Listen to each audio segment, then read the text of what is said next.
over here on my example board, um, down here, I've kind of gathered all of the tutorials that I use in developing my scene, from the particles, the leaf particles, the cigarette smoke effect, um, the animations, foliage tools, using Megascans trees, the landscape material that we used from the very beginning.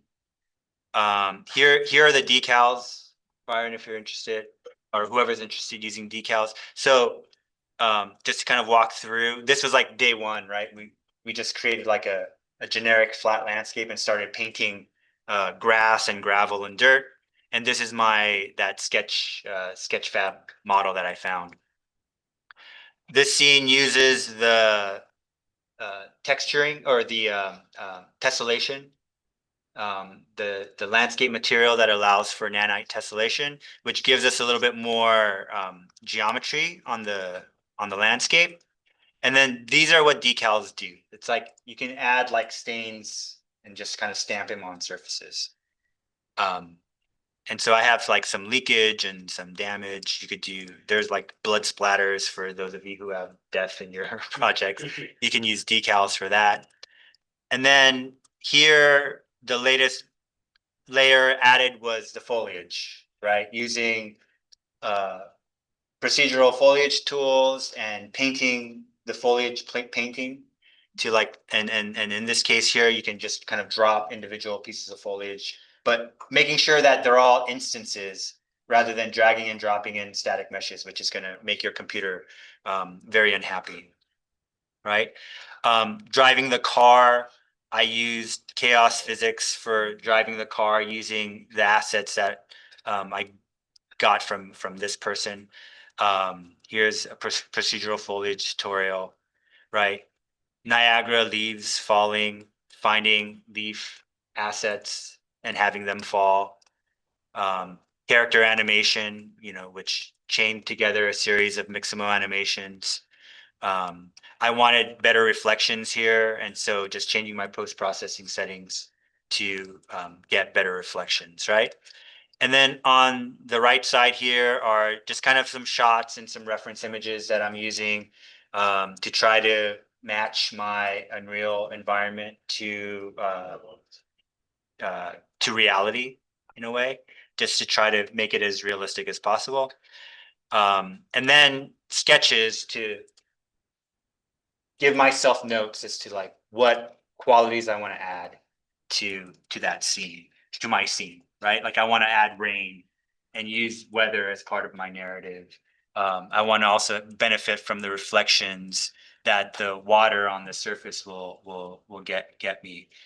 Um, I'm going to add some more um, a bit more entourage, like putting shades in the window.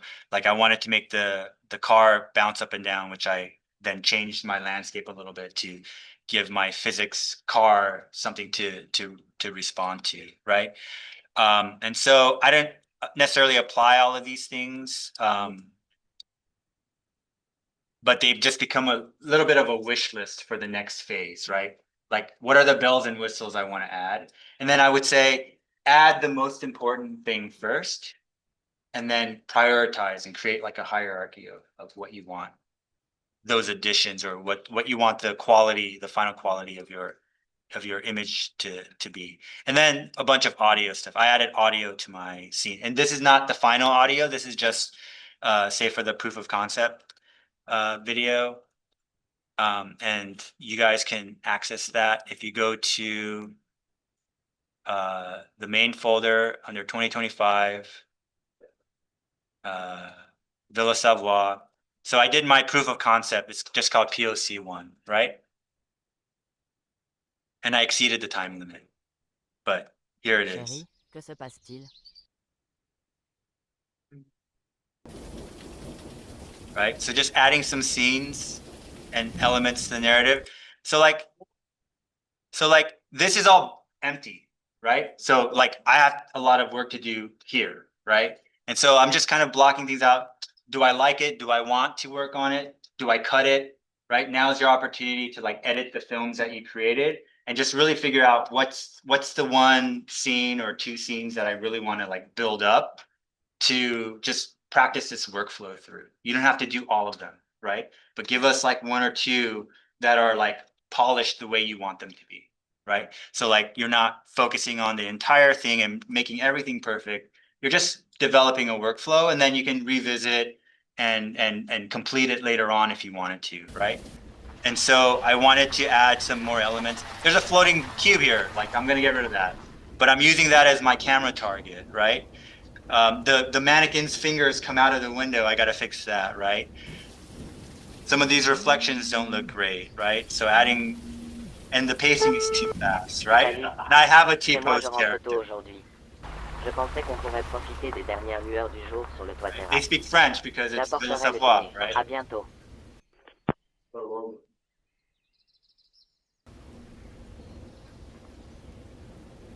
So here's the final scene. It would hurt more, but he's a stunt man.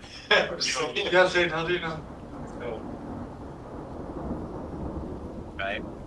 And so do you hear the thunder, right? Because I want to add rain, but I didn't get to that yet, right?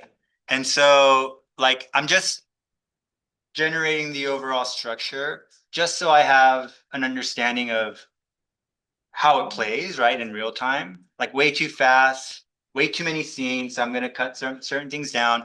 And then I now have like a series of shots. So like if this is an important shot, I've got like all this real estate I need to like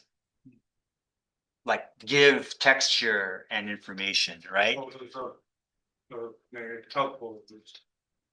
Say that again. Photos of the marriage. Yeah, maybe photos of the married couple to like contribute to the narrative. I have a question. Yeah. The first person-ish view that you have Uh-huh. with a car, is there a way to do it like in game or as in Unreal Engine, or do you have to make the camera follow something? Like, so when we do first person and play, can you film that? Yes, you can, Okay. but then you have Does it to, look weird with. yeah, I would do it with a camera moving. That gives you the best control. So, but you can record like gameplay. So if you imported a first person character, and then use a take recorder, you could record that. So here's that scene, right? This scene is here. And so I want to model that maybe, right? And just try to kind of capture the real qualities of this space. You know, here I mentioned like I hate the way this glass looks, so I'll fix that. Or just make it a little bit more subtle. At some point, her finger pops out of the glass. I gotta fix that, right? Like just making certain corrections. Here it's gonna be raining. There's a picnic, so like the bad couple were having you know, fun while the cat was away, right? And then when the guy drives, he pulls into the driveway and then sees the picnic, right? I'm just using this cube for the camera to track. Like remember the look at function of the camera, right? I don't want it to be so mechanical that it's following something perfectly. So sometimes I'll add like an asset, which I'll then like hide when I render it, for the camera to follow. And you could also have the camera like react more slowly to movement as if like someone is reacting and responding. So there's like, can't remember what it's called, but it just makes it a little bit more natural. Yeah. The object. Yeah, yeah. So if we go into Unreal,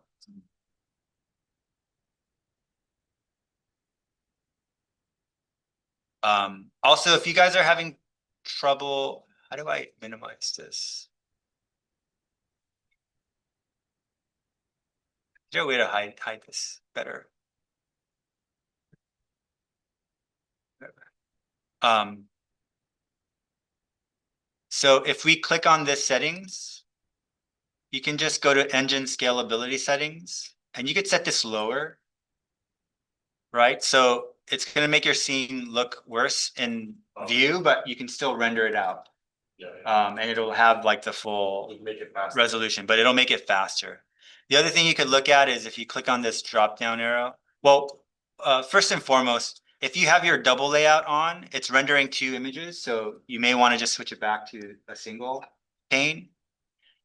And then if you click on this, you can always check your frame rate and see where it's at, right? So like right now it's like 12, 13 frames per second, which isn't great, right? It'll still work, but it's not, whoops, it's not great.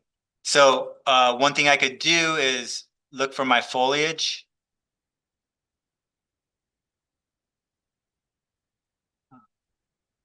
And I could just kind of turn it off and you can see my frame rate jumps, right? Oops.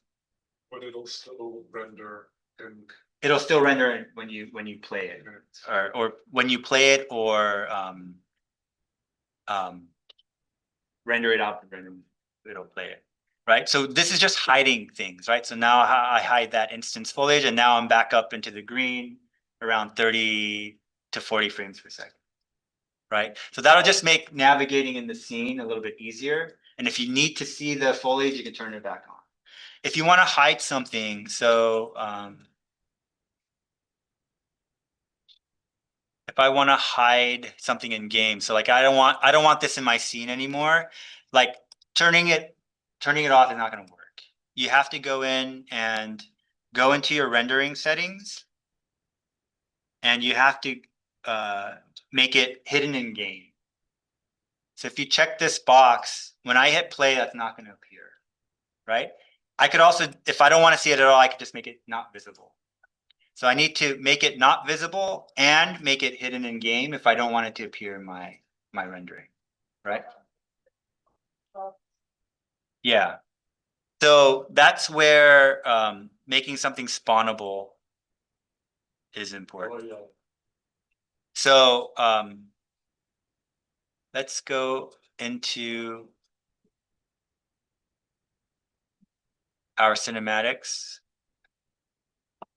I'm gonna open, I think this is my unruly file, but so let's go back to I'm gonna open my level sequence, right? So I've got a bunch of scenes. So let's look at my escape scene.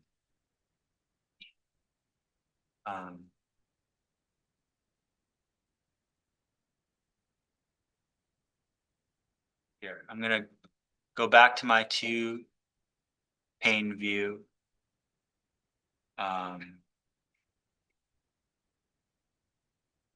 Right. So here I have my escape scene and my character running, right? So if I go into that sub scene that I created, sorry, this is not the right sub scene. Escape 2, right? This is where I have my character escaping, right? And if I expand this, I have all of that animation happening, right? On this Y bot, right? And so I'm gonna hit F to focus to it, right? And I'm gonna, so when I drag this past the actual sequence, the character disappears, right? And so this is probably what you want. And so the way you do that is you make it spawnable. So if you right click on this character, right, if I make it possessable, I've now made it not spawnable. So if I drag this off my scene, he returns to T-pose and stays in the scene, right? This is useful if you want to use that character for some other purpose, right? But usually if we're using sequencer, we can always bring in another Y-bot and use that Y-bot for our sequence. And so what I want to do is make this right click, convert to spawnable, which means that when the scene is not in play, the character is going to disappear. It only spawns when I need him.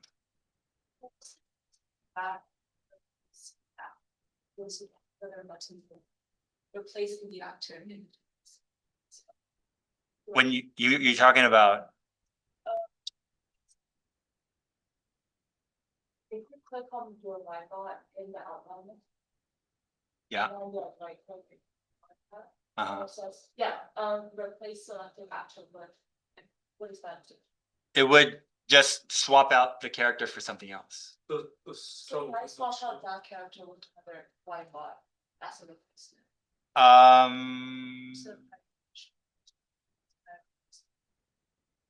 No, I would just hide and show different ones because if you don't, Change skin. or like if, so I could replace this with, Look like the female. yeah, if I change it with a spotlight, then I Yeah. now swap them out with a spotlight, So- right? So that's not, I don't think that's what you're looking for. Yeah. And so in the same way, I have two different Y bots, like here's my stunt, my stunt Y bot dropping down, and then I spawn another Y bot for the runaway part. Like you can have as many of them as you want. If you make them all spawnable, they'll only appear in the sequence that they're acting in. Otherwise, they get off their set. Okay. So real quickly, this is how decals work. Here, let's do one that's a little bit more visible. So this is a decal actor. Anything that's in green is what the decal is gonna kind of attach itself to, right? If we look at our decal actor, it has a material, and you can find a bunch of Megascans materials that look like this. Ish, ish. Oh my goodness.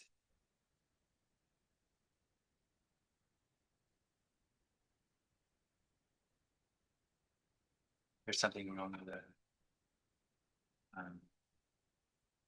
Let's try a different one. Oh, I don't know why this is so slow on this computer, right? But if, let's go to Fab. If you go into the Quixel content, look at decals, right? You can get building damage. So like if I want to damage my concrete, I can get some damage decals and put them on my pristine concrete. Oh, blood splatters. Here are a bunch of blood splatters. Right. So let's say I want a blood splatter on my wall for here. Let's view my library. No.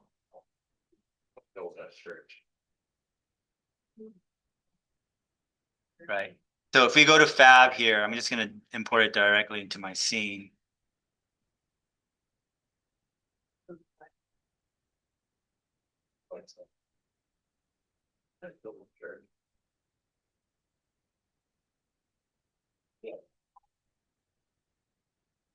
Um,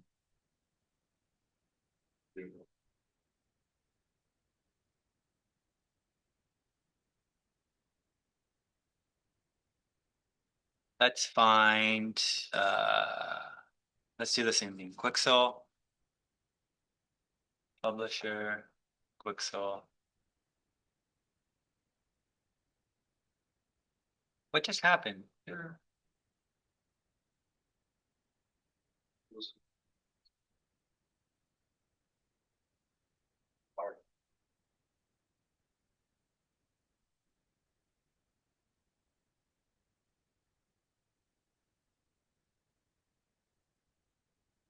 Damage and grunge. Oh no, these are surfaces.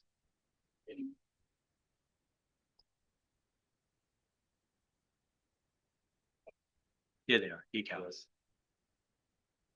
Right. I guess these aren't free anymore.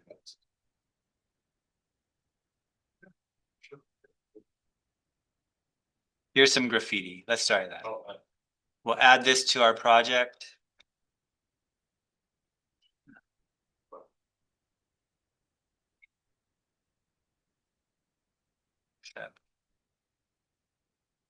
Right. So now I have my decal actor. So if I go into my place actors, I think it's under visual effects. just type decal. Search. Huh? Did they change the name of this? Yeah, decal actor. So it's under visual effects. Decal actor, if I drag this in, it just gives me this generic box. Oops. And I think the arrow, this blue arrow, this purple arrow, is where it's going to apply the decal. The direction it's going to apply the decal. So I might have to rotate this by 9 degrees.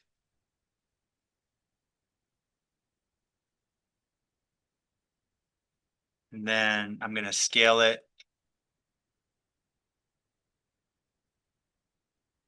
Scale it down.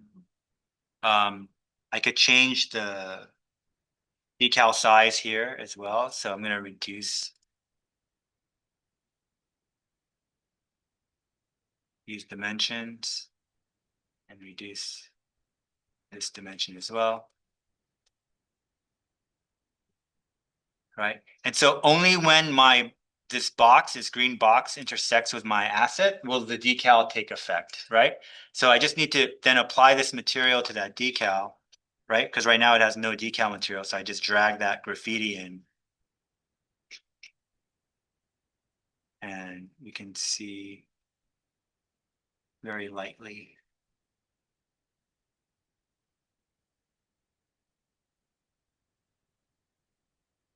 That material. I think my lights in this scene are a bit too bright.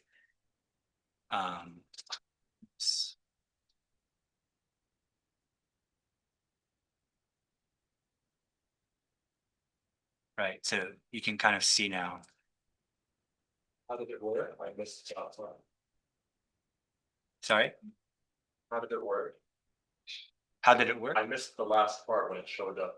Oh, so I just added the material, the decal material here. So if I restore that to the default, it's got no material, so it's just giving me a gray box. So I just drag it onto the material. Oh, And then now I have my graffiti. Right, so anything that intersects that box will accept the decal. If there is something, for instance, like if I run this over my glass, right? My glass also has graffiti on it too, right? So it's just gonna interact with whatever is there, whatever that green box intersects with. Now, if I want this glass to not receive the decal, I just have to set it up to not do that. So if we look at decal, whoops, right? So if I uncheck that, actually, that's not the right one. That's the wrong asset. I gotta select my glass and then type, wait, am I selecting glass? No. All right, so here's my window glass. There's this checkbox that says receive decals. If I uncheck it, it's not going to receive decal. Why is it still receiving the decal though? Let me. Yeah, it's the decal is actually on my planar reflection asset, right? You can see like that decal is stretching into my wall, so I can make this not receive the decal, and it won't affect that particular material, right? It does go through to the other side, so you can also adjust the depth of this green box.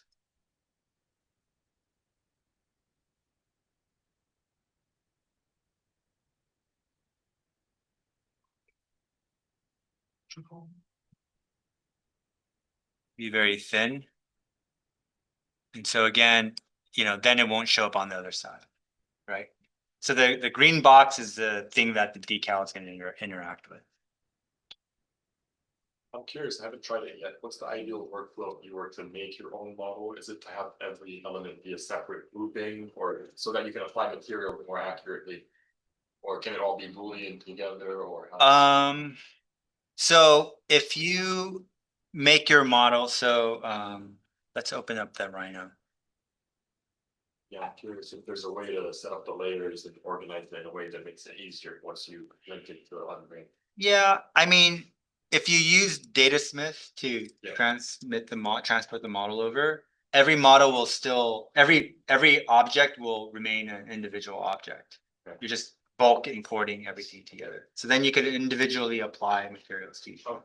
If you like joined all of those assets together, then it would only accept a single Yeah. material. If you have one object that you want multiple materials to, you could explode it, and you basically have to apply a Rhino material, different Rhino material to different surfaces, and then rejoin them. And then that material, that object will have two material slots that correspond to those different materials. So having one material. That would help reapply it in unbrain. Yeah, so if it looks right in Rhino in terms of how you're applying the materials, then you'll be able to at least You're saying apply. test it in Rhino, see if the- Yeah, so if you have a material in Rhino, it'll become a material in Unreal. Yeah. Yeah, Sure, there's tutorials as well. there is. We're gonna cover a lot of materials next week. Just how to make your own materials, how to deal with materials that you import, how texture files work and things like that. So we'll definitely get into that. How much time? Remember when we did the Udita Smith last week? Yeah. And it was super reflective. When I did it at home, the same thing happened. And it was Super- because of, like, remember when we did it at the. Oh, yeah. It was really reflective. Uh-huh. Same thing happened with my modeling, it was something in the materials, so that'd be great. Okay. Yeah. So in the case of this Villa Savoye model, this was made in SketchUp, I think, and so these are all meshes, right? If I wanted to edit my meshes, I can't do it in the regular way. I have to use my mesh edit tools, right? So if you go to mesh edit tools, I can start deleting faces and stuff like that, or extracting things like. You might not be used to these types of commands, so it is a bit of a challenge, but if you want to at least delete some meshes, you could definitely do that. The issue with SketchUp or making turning a Rhino model into a mesh model, which is essentially what happens when you transfer it by a Datasmith or as an FBX file, is it will automatically turn it into a mesh. And that can get very messy like this, right? When you have like triangles that are shaped like this, like these weirdly elongated triangles, like they're actually very difficult to work with when you're dealing with texturing and mapping. But for the most part, we're doing architectural materials. And now that we're not light baking so much anymore, it matters less, but in theory, we want like nice quad geometry, which we don't really get from Rhino, but since our workflow is Rhino, we just have to deal with it. But at the very least, there are some mesh editing tools that you could use, so that you can take a found object and begin to manipulate it. The other thing you could do is delete the objects that you don't like and just replace it with a Rhino model, and then export that out. It's going to turn that model into a mesh again, but at least the geometry is correct. If you can't just delete faces to make something work. Okay. But like, if this were a model that I built in Rhino, I could export it as a Datasmith file, and each of these separate elements, I would still be able to attach separate material to. They're separated by what? They're in different groups? It'll be a different object. It'll just come in as a singular object. So As long as you can click it. yeah, if you could click it in Rhino, you can. Yeah. It'll be a separate object. Okay. Let me close this one.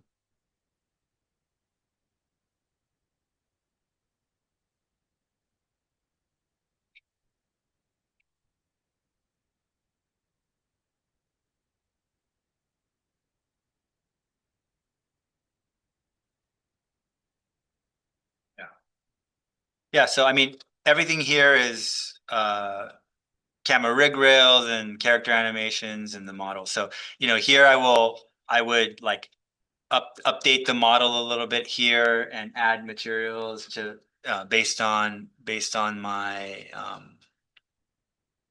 my reference images. Right. So I think like my shots upstairs, I'll look at my reference to try to match them, right? So just giving yourself a to-do list of what you want. And just figuring out ways of celebrate. Like here is kind of a nice shot of the character walking by, but it's really about like trying to capture the backdrop a little bit better, right? If you were to find figures or characters, can you replace your robots? Yes. Easily, just but they would keep the same animation. Or would Um, you have to redo the animation? yeah, so you would probably just, so what you would have to do is retarget the animations from Mixamo to that new character. And what I would do is keep both characters in there and just like copy the new animation, the new version of the animation as a track directly below it. Oh, And I could just make the old character not appear, right? Make it an actor hidden in game or make it not spawn. oh, 'cause then Just so I have that reference. Yeah, so and I not could just, redo it. yeah, so I have to redo it a little bit, but I now have a template to follow, I think right? that's the one. So yeah, so you know, give yourself a to-do list. Think about what qualities you want to bring out of that particular space or that particular scene, and then prioritize, right? So the next step will be for us like making the materials look good and like using something called vertex painting to kind of like the way the landscape had some geometry applied to the surface. We can do something very similar in Unreal. But yeah, it's really more about like now adding some of these details. So we'll cover materials next week. Maybe we can go into it a little bit now, just so you understand. We still have 20 minutes. So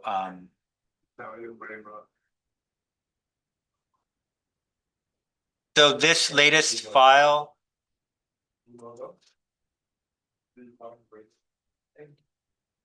Oh, I'm.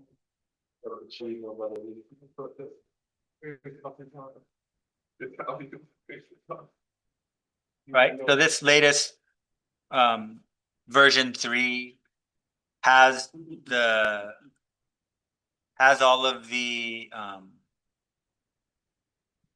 latest scenes in them, right? And you can kind of see how all of these are cut together, right? So I can start removing specific scenes and shrinking up my animation quite a bit, just because it's getting a little bit long.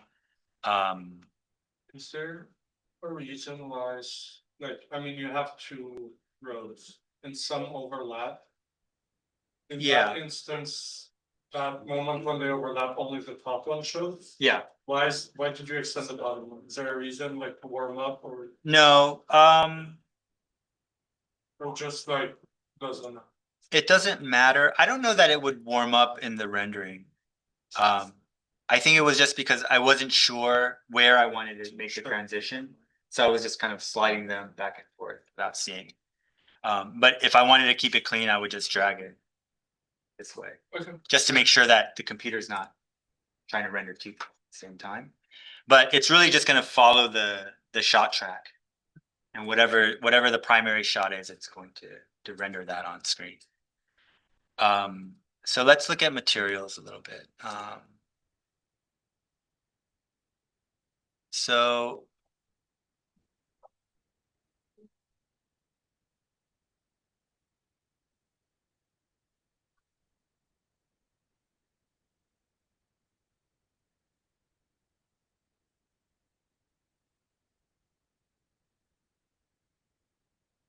So I'm gonna go into the starter content folder and just select this piece of wood and just open it up.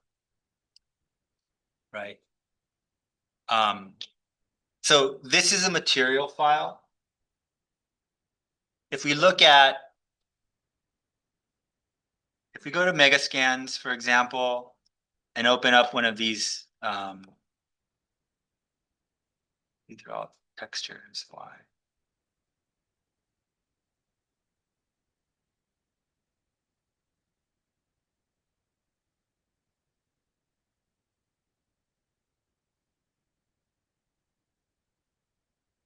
Right. So I'm gonna go into my fab folder, my mega scans folder, and go to this worn pavement, right? For some reason, only the textures came across in the other ones, right? If I double click on this one, the interface looks quite different, right? So here is a material file where you have almost like a blueprint, right? Here, the file is actually a material instance. If we want to look at the parent material, it's called m_ms_sf for surface, right? I can browse to that as well. So within the fab folders are these mega scans developed materials, right? And so the way materials work is it's similar to like blueprints or blocks, where I can make one material that can be kind of parameterized so that I can make that one material function in the same way and just replace all the maps and replace and have like parameters for the amount of tessellation I might want or fading between different maps that I want to. And I would, instead of hard coding like a number, I would just turn that into a variable. And then if I create a material instance of that material, then I would have an interface more like this, where all of my parameters can be adjusted here, right? So that's just something to understand. One is there's like a basic material, and two, there's a material instance that I can use the basic material and just replace anything that is a parameter in that main material, right?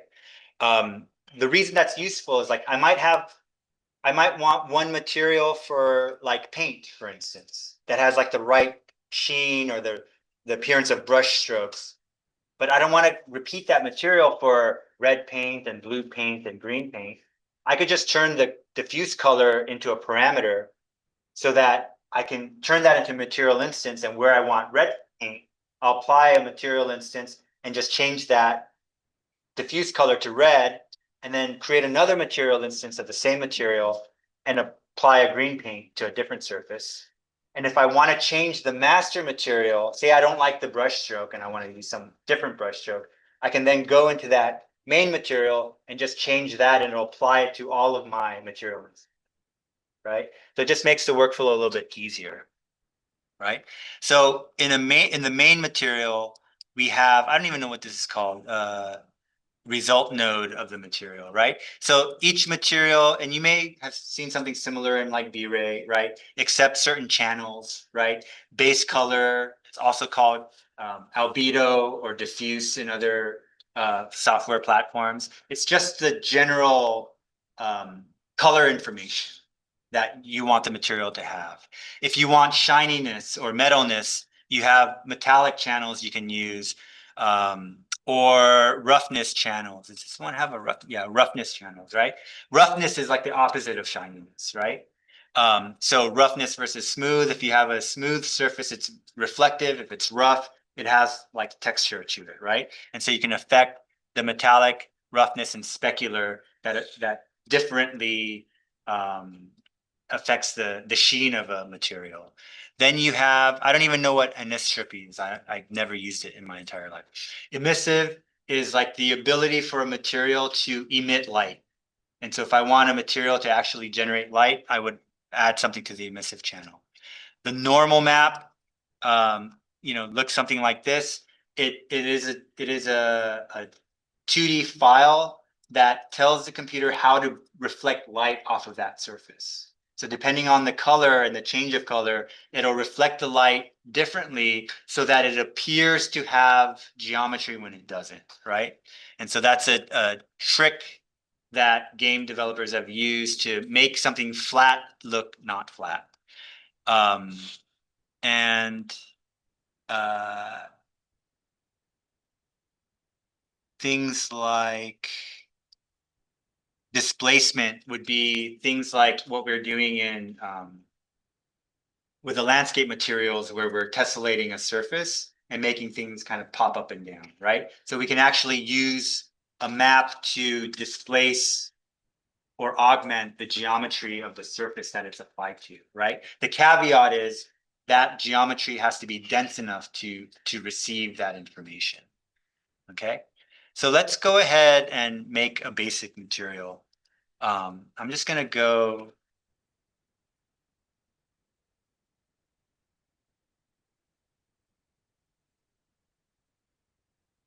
to the starter content materials folder. I'm just gonna go to right click on this, and I'm gonna create a material. I'm gonna call it M underscore light, right? We're just gonna make the most basic material that there is, right? So if I double click on that material, I have that same whatever you call it, results node window, and I have nothing in my, right? And I want to create a light that I want to be able to apply elsewhere, right? And so I'm going to eventually make material instances out of this, right? But I want a material that emits light. So rather than a surface material, actually,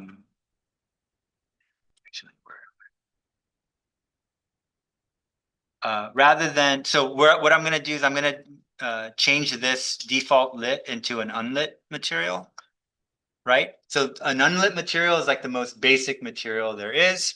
It's a material that doesn't receive any shadow information, right? And so when I switch the shading model to unlit, you can see like I no longer have a base color channel. I no longer have reflectiveness. Like these are surface qualities that receive light. And because this is an unlit material, it doesn't receive light. It only gives me a few channels to work with, right? In this case, the emissive channel and some of these other channels are all that I have, right? I'm going to create a parameter, and I'm going to create a vector parameter. Remember, what's a vector? Or Explains. It's X, Y, Z, right? So a vector parameter, and I'm going to do light Or color, or right? choose. It gives me 4 channels, right? RGB and alpha that I can use, right?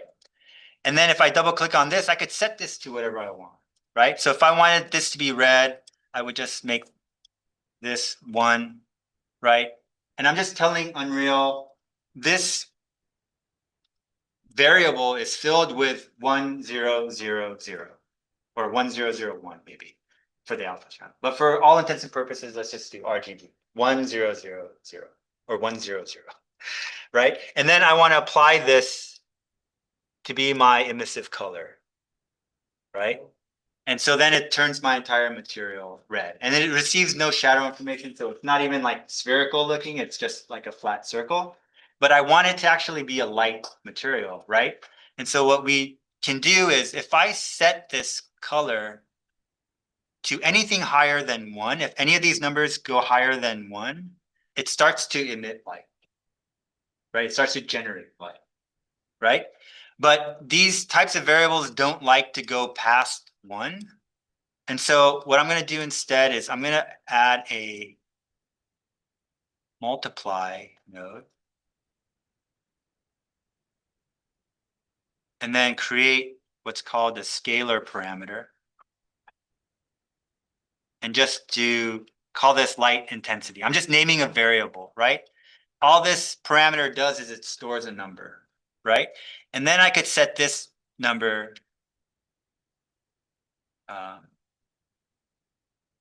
let's say my default value is 100. So I can achieve the same result by just taking my 100 and multiplying it by 100, which then gives me the answer becomes 100, 0, 0, right? So 1 times 100, 0 times 100, 0 times 100, right? And then I'm going to hit apply and save. Is that applying it only to the red? Yes, because all my other values are 0, right? Right. But if I set this to Yeah, 1.1, yep. right? It's just going to do the math Mhm. differently, right? And so it's gonna, yeah, it's gonna have a different result, right? I can create a multiplier for each channel if I wanted to, right? So let's go back to 0 here. In fact, I'm just going to set this. Let's just set this to 1, 1, 1. And that's my default value, right?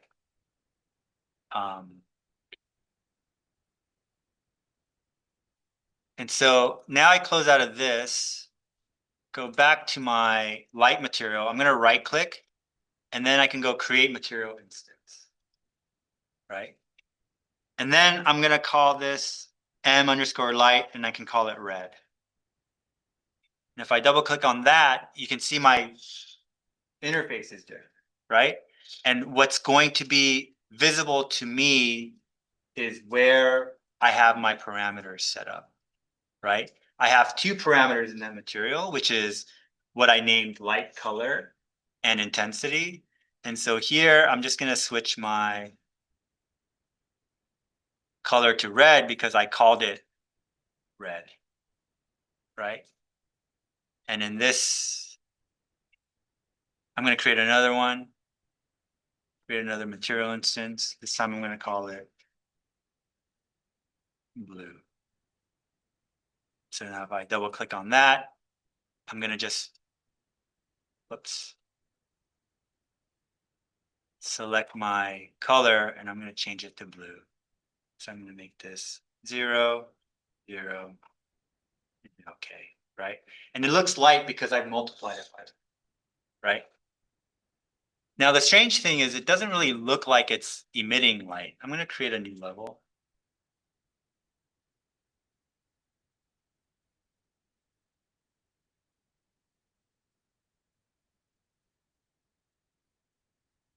I'm just going to go into it.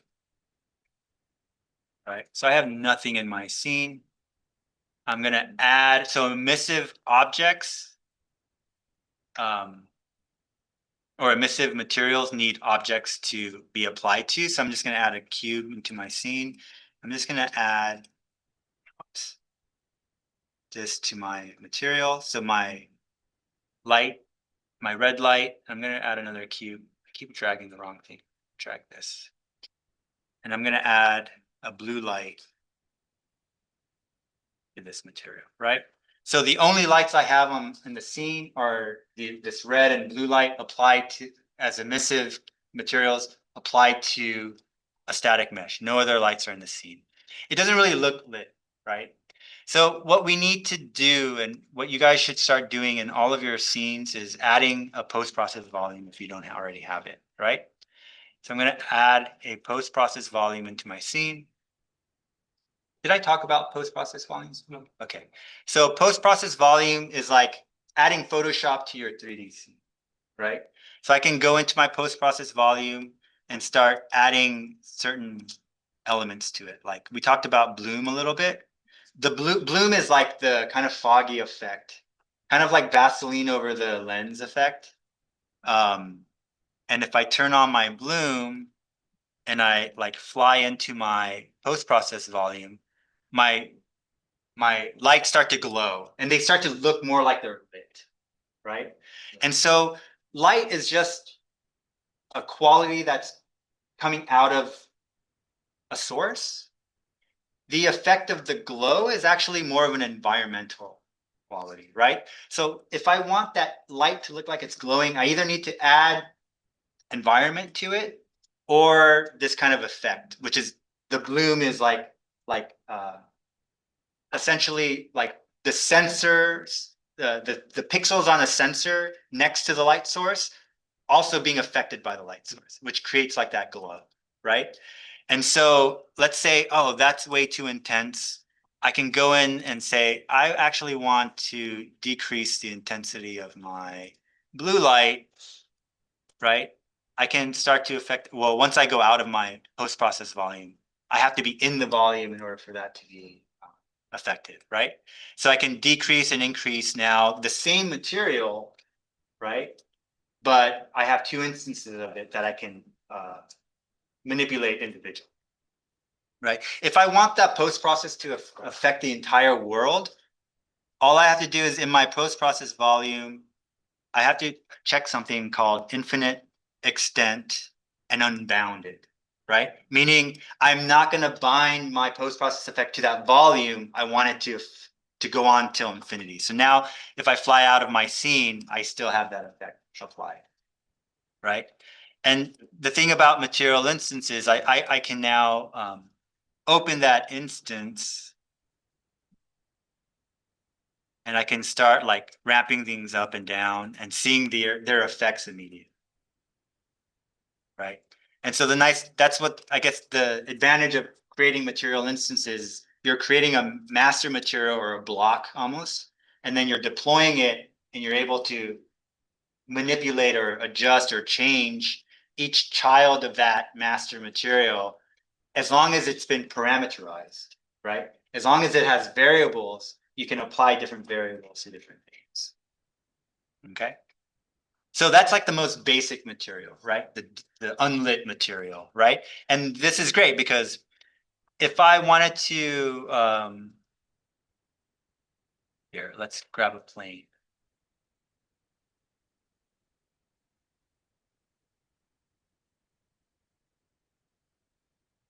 Let's scale it up.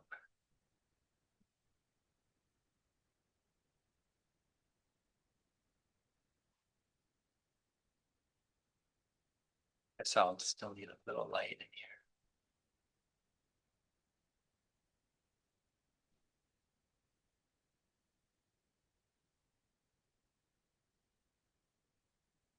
here. There's a setting where I could have the emissive material cast onto other surfaces. I don't know why.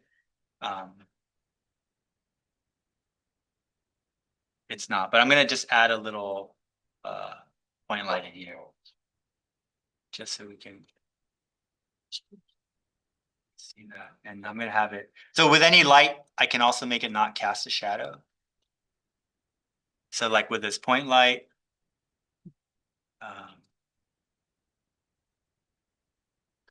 right, I can uncheck this box, cast a shadow. And in theory, maybe it's because my settings aren't right. But in theory, I can have that emitted light cast some red light onto that white surface. So like for the Baragon project, that would be like getting that reflected bounce light is gonna be very effective, right? You don't necessarily even have to do it with an emissive material. You can just have light from the sun bouncing onto other surfaces, cast that colored light.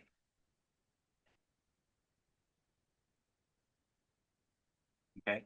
Well, we're at 1 o'clock, so next week we'll go into more complex materials, but that's basically the idea, right? You can create a master material and then make a bunch of instances out of it. All of the Megascans materials work that way. A lot of the materials that you're going to find on Fab are going to work that way. But we'll just kind of make a basic material that goes through each of those channels and what each channel does and how it can be manipulated next week. Okay. Thank you. Thanks. Thank you.